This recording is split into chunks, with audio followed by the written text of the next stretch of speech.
What's going on, guys? Hope you're all having a great day. So today I'm going to teach you how to make your own Spotify playlist on PC. So the first thing you want to do is open up Spotify, and then you want to go ahead and press new playlist. Once you do this, you want to put in your playlist name and the description, and then you can choose an image. Now when you choose an image, usually what you can do is go on Google, look up any image you want for your playlist. Then you want to go ahead and go to your desktop, look it up, and then let's just say this is the image. You want to press it, open it, and it should pop up here.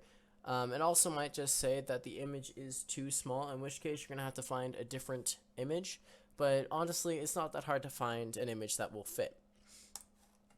Now once you have created your playlist, you should see your name, the picture you chose, and the description. Now when you make these playlists, you can make them secret or public, and what that usually means is that if it's secret, nobody can see your playlist, but when it is public, people will be able to see your playlist and follow it. Now, let's just say that you wanted to add a new song into your playlist.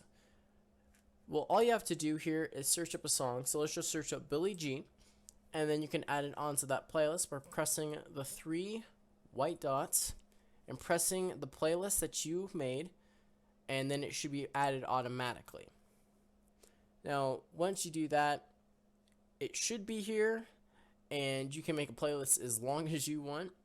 And on the bottom here, you can see that there are recommended songs. So pretty much these are generated by Spotify, and there's just a ton of random artists that Spotify thinks you'll be interested in. So all you have to do if you find a song that you like is you can press add, and then that song will be in your playlist. Now you might be noticing that I have the green arrows here.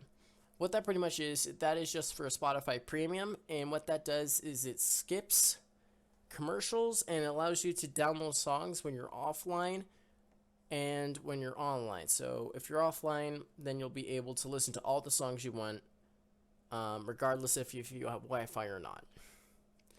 And so yeah, that's pretty much about it.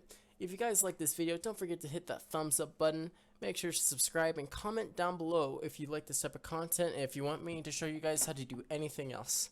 Anyway guys, I'll see you later.